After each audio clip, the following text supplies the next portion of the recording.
Jangan lupa like, komen, dan subscribe channel YouTube TVRI Bengkulu dan nyalakan lonceng notifikasinya.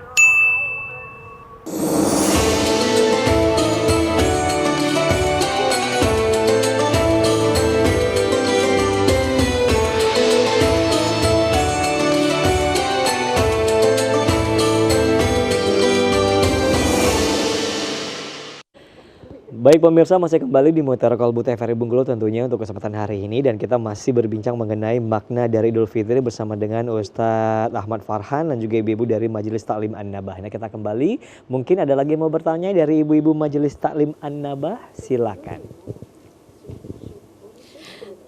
Assalamualaikum Pak Ustadz. Waalaikumsalam warahmatullahi wabarakatuh. Ini maaf ada pertanyaan lagi nih Pak Ustadz ya. Silakan. Mumpung bertemu Pak Ustadz di sini. Ini mungkin agak melenceng sedikit dari tema kita yaitu Idul Fitri ya. Tapi saya rasa itu hal-hal yang memang sebaiknya kita selalu lakukan untuk sehari-hari. Begini Pak Ustadz, saya ingin bertanya sebagai seorang muslimah tentu saja, apa sih amalan-amalan yang sebaiknya kita lakukan gitu untuk sehari-hari gitu Pak Ustadz?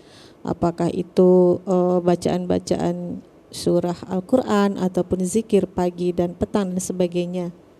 Itu memang sih kalau kita lihat di berbagai media ataupun platform dan sebagainya itu banyak sekali ya Pak Ustadz ya. Tapi kalau misalnya kita kan hanya melihat ya itu di video ataupun di internet dan sebagainya. Nah mumpung nih saya ketemu dengan Pak Ustadz, saya ingin bertanya supaya seperti kayak diijazahkan gitu loh Pak Ustadz. Itu saja. Assalamualaikum warahmatullahi wabarakatuh. Waalaikumsalam warahmatullahi wabarakatuh. Nah ini Pak Ustadz mungkin pertanyaan dengan amalan-amalan keseharian, apa yang harus kita lakukan Pak Ustadz? Yang pasti pertama ibadah wajib itu prioritas, jangan ditinggalkan. Usahakan sholatnya di awal waktu, yang wajib itu. Ramadan kemarin kan sudah mengajarkan tuh kita bangun lebih awal. Karena mau ada aktivitas sahur. Sebelum sahur kita bisa sholat malam, bisa tilawah, bisa zikir, baru prepare sahur. Nah kalau itu bisa ketika Ramadan, emang di luar Ramadan tidak bisa. Berarti kan bisa. Nah itu kan bisa dilanjutkan. Kenapa? Karena ada sholat qabla fajar itu khairud dunya wa ma fiha. Nilainya lebih dari dunia dan segala isinya. Rakaatain al-fajri khairud dunya wa fiha. Itu pertama. Coba sholat 2 rakaat sebelum fajar itu selalu dijaga. Jangan dilewatkan. Karena kecinian kalau cuma berharap materi dunia. Kata Allah, kata Nabi, ini lebih dari dunia segala isinya. Sholat 2 rakaat itu. Nah yang kedua, misalnya sedekah subuh. Ya. Setiap pagi itu kan malaikat tuh berdoa tuh bagi orang bersedekah. Allah ma'ati munfiqan khalafa wa'ati mumsikan talafa. Ya Allah beri ganti orang yang bersedekah, binasakan orang yang pelit. Nah, bayangkanlah. Jadi orang yang pelit itu disumpahi malaikat. Dibinasakan ya, mati lah kata kan. Nah, pelit-pelit lah kamu kata malaikat, kusumpahi. Nah, artinya itu amalan sedekah subuh tuh baik. Ya enggak usah banyak. Kalau ibu bisa 100.000 tiap subuh bagus. Iya 100.000. Nanti sebulan 3 juta sedekah. Ya itu 1.000 enggak apa-apa. Lah parkir motor 2.000 loh sekarang. 3 kali sehari 5 kali lah 10.000 parkir doang. Itu di 1.000 kan saja tiap subuh. 1.000 tiap pagi. Rutin saja. Nah insya Allah itu akan membuka jalan yang lain. Nah yang kemudian yang ketiga misalnya ibu beristighfar. Ya, dawamkan banyak beristighfar. Istighfar itu bukan berarti kita ketika buat salah saja. Istighfar itu kan bentuk kita melibatkan Allah selalu dalam setiap aktivitas. Bermohon ke Allah perlindungan, ampunan. Jadi istighfar terus. Ya astagfirullah ya. Nah, oleh karenanya terkait amalia-amalia itu kan disesuaikan. Kata Nabi fattaqullaha mastata'tum. Allah pun mengatakan fattaqullaha mastata'tum wasma'u wa'ati'u.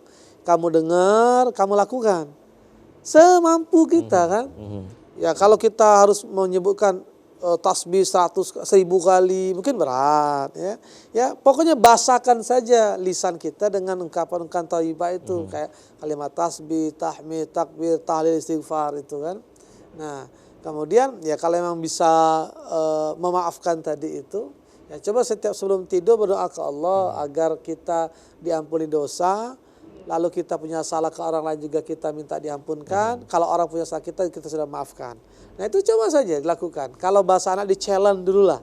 Seminggu. Kok enak ya rasanya hidup. Challenge sebulan.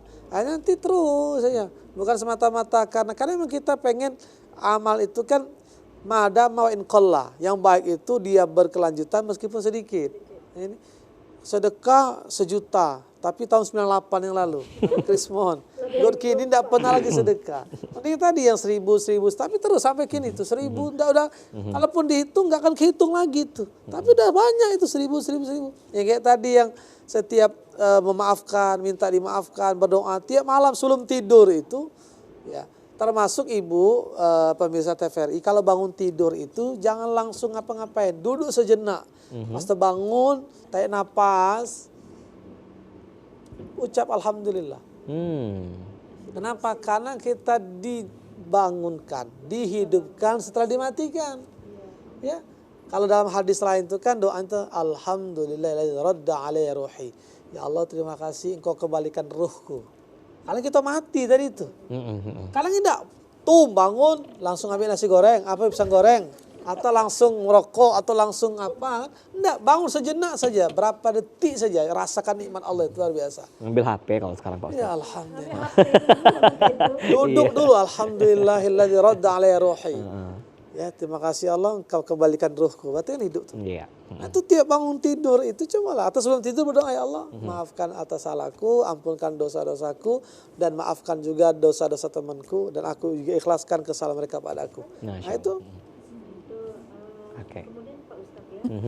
Saya pernah baca juga tuh katanya kalau ini jam segini nanti membaca surah Al-Mulk misalnya, atau habis sholat ini membaca surah Al-Waqiah gitu. Bagaimana menurut Pak Ustadz? Oke, tahan dulu Pak Ustadz, kita jeda iklan dulu ya. Sabar. Nah kita akan terima jawabannya setelah jeda berikut. Pemirsa tetap bersama kami di Mitra Kolbu TVRI Bengkulu.